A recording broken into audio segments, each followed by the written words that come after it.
አንድ አምላክ በሚሆን በአብ በወልድ በመንፈስ ቅዱስ ስም አምነን በወርኃ መጋቢት 23ኛው ቀን የሚጸለይ የሚነበብ የሊቀ ሰማዕታት የቅዱስ ጊዮርጊስ ተአምር። ሊቀ ሰማዕታት ገባሬ ተአምር ቅዱስ ጊዮርጊስ ኃይሉን የገለጸበት ጸሎቱና በረከቱ ለዘላለም በእውነት ከእኛ ከሕዝበ ክርስቲያን ጋር ይሁንና ሊቀ ሰማዕታት ገባሬ ተአምር ቅዱስ ጊዮርጊስ ያደረገው ተአምር ይህ ነው። እነሆ እኛ በቅርብ የምንገኝና በሩቅም ያለን ሁሉ የሊቀ ሰማዕታት ቅዱስ ጊዮርጊስን ረድኤቱን አውቀን በየጊዜው ያደረገውን በየዘመኑ ተነግሮ የማይፈጸመውን ተአምራቱን ለማወቅ ለሚፈልጉ ሁሉ ተአምራቱ ተነግሮ የማይፈጸም መሆኑን ይወቁ ይረዱ። በውኑ የሊቀ ሰማዕታት ቅዱስ ጊዮርጊስን ተአምራት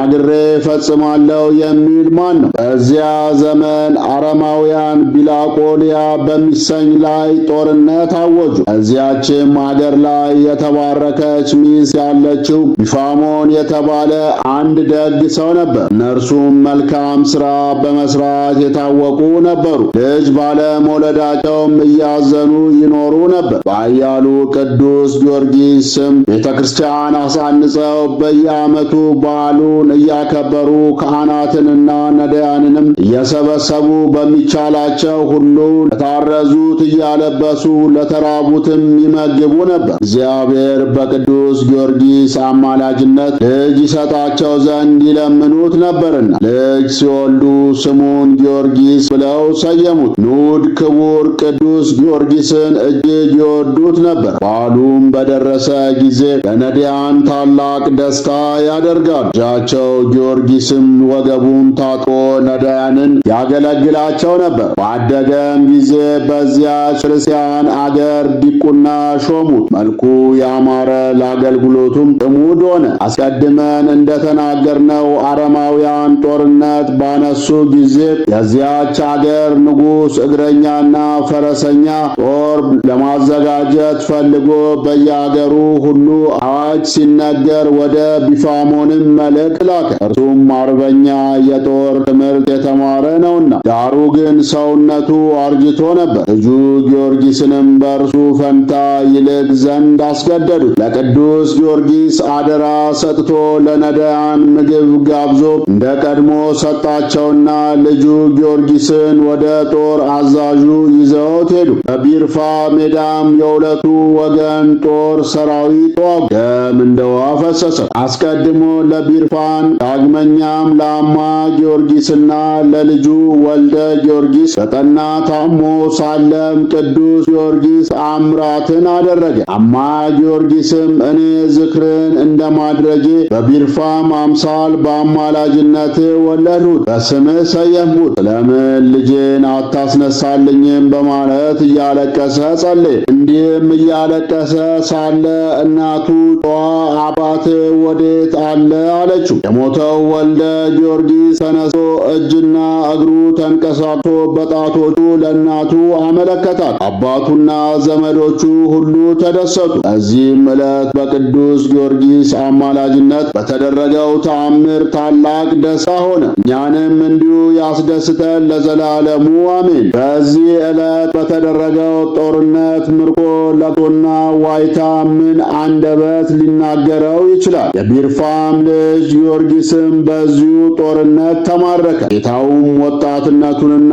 ደም ግባቱን ተመልክቶ በንብረቱ ሁሉ ላይ አዛዥ አድርጎ ሾመው። ጥቂት ቀን በኋላ ግን ቀናተኞችና ምቀኞች ሰዎች ከጌታው ጋር አጣሉት። ጌታውም ከሹመቱ ሻረውና ከምግብ አብሳዮችና ከተላላኪዎች ጋር እንዲሰራ አደረገው። እነኛ የሚሰድቡትና ልዩ ልዩ ችግር ይፈጥሩበት ነበር። እርሱ ግን ፈጽሞ ይታገሳቸው ነበር። ዘመዶቹም ከጦርነት ተመልሶ ባልመጣ ጊዜ ማንም ሊናገረው የማይቻል ለቅሶና ሐዘን ደረሰባቸው። በዓልም በደረሰ ጊዜ እንደ ልማዳቸው ግብሩን አዘጋጅተው የእግዚአብሔር ሰማዕት ቅዱስ ጊዮርጊስ ሆይ ልጃችንን ለአንተ አላስረከብንምንም? የወለድነውስ በአንተ ጸሎት አይደለምንም? ለአንተ አደራ አልሰጠንምንም? ስሙን በስም አልሰየምነውምንም? ለአንተ ለአገልግሎት እንዲያበረክት ሰይመን አልሰጠነውምን? ለምን አገልጋይንና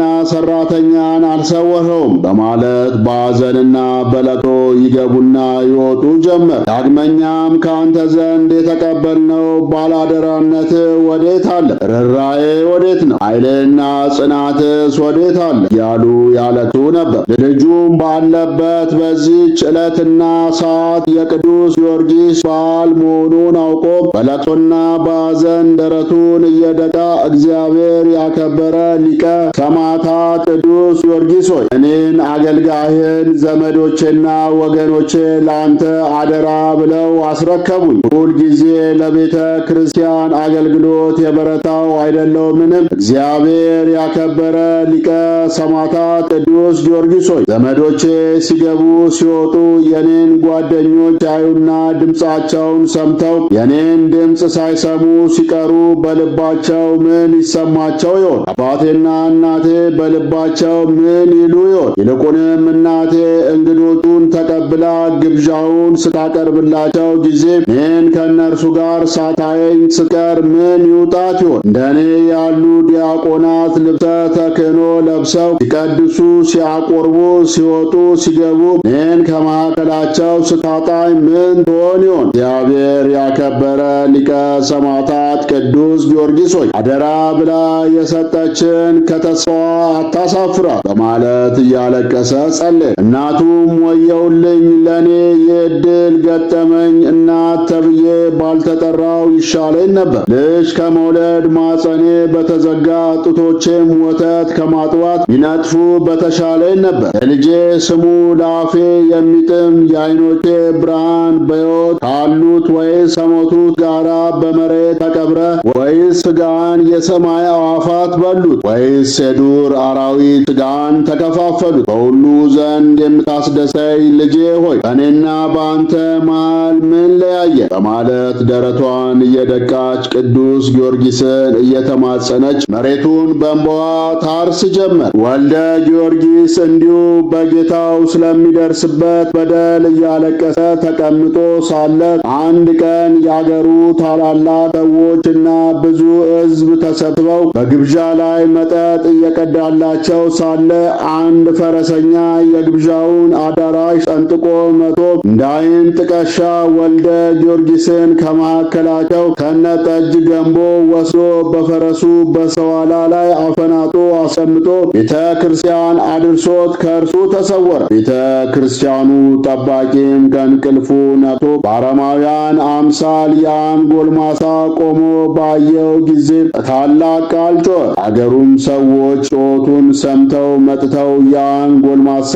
ይመረምሩት ጀመር። እርሱም የማያውቃቸውን ሰዎች በማየቱ ፈራ፣ ፈጽሞም ደነገጠ። እንዲህም አላቸው፣ እናንተ እንዳሰባችሁ ሰላይ ወይም አረማዊ አይደለሁም። ይርፋን በሚባል አገር የቢፋሞን ልጅ የቤተ ክርስቲያንም ዲያቆን ነኝ እንጂ። በዚያ አገር በተደረገው ጦርነት ተማርኬ በተርሴስ በምኖርበት ታላቅ ፈረሰኛ ከመካከላቸው ነጥቆ ወስዶ ከዚህ አደረሰኝ አላቸው። ሰዎቹም ነገሩን ሰምተው ይህችን ያዟት የመጣውን የጠጅ ገንቦ ስትፍለቀለቅ አይተው እውነት መሆኑን ተረዱ። ለዘመዶቹም ነግረው ቤተሰቦቹ እየተሽቀዳደሙ መጡ። ልጃቸውን አግኝተው እንኳን ለዚህ አበቃ በማለት አቅፈው ሳሙ። በዚህ ጊዜ የነበረውን ደስታ ማን ተናግሮ ይፈጽመዋል? ዘመዶቹ ሁሉ በደስታ ላይ ደስታን ጨመሩ። በዓልም አድርገው የአገሩን ሰው ሁሉ ለግብዣ ጠሩ። የተጠሩትም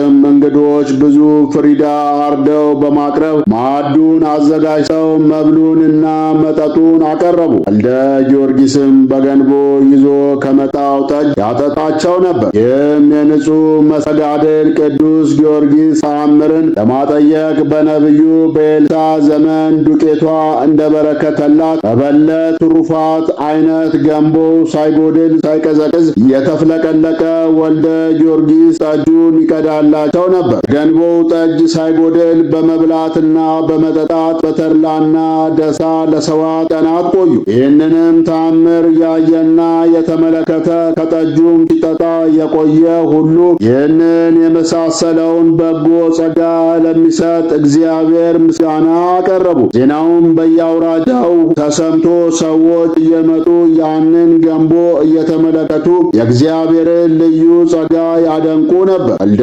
ጊዮርጊስም በኑድ ክቡር ሊቀ ሰማዕታት ቅዱስ ጊዮርጊስ ቤተ ክርስቲያን እንደ ቀድሞ ሲያገለግል ኖረ። ለእግዚአብሔር ለጌትነቱ ምስጋና ይግባው። በእኛም በሊቀ ሰማዕታት ቅዱስ ጊዮርጊስና በሁላቸው ቅዱሳን ለዓለም ሁሉ ደስታን ባስገኘች እመቤታችን ቅድስት ድንግል ማርያም አማላጅነት ይቅርታና ምሕረት ይደረግልን ለዘላለሙ በእውነት አሜን። አርኬ በጳጳሳት የተሾመ በስም የተሰየመ የቢርፋን ልጅ ዲያቆን ጊዮርጊስን ከአሕዛብ መሃል ነጥቀህ ወስደህ ያዳንከው ስለ ወልደ ጊዮርጊስም የተጋደልክ ገባሬ ተአምር ሊቀ ሰማዕታት ቅዱስ ጊዮርጊስ ሆይ አንደበታቸው ሰማይ ጡም ቅዳሴን እሰማ ዘንድ በቃል ኪዳን ወደ ቅዱሳን አገር ትወስደኝ ዘንድ እማጸናለሁ። አርኬ ገባሬ ተአምር ሊቀ ሰማዕታት ቅዱስ ጊዮርጊስ በጨካኙ ንጉሥ ዱዲያኖስ አደባባይ ሰይጣንን ድል ትነሳው ዘንድ በኃይል ከፍ ከፍ ያደረገ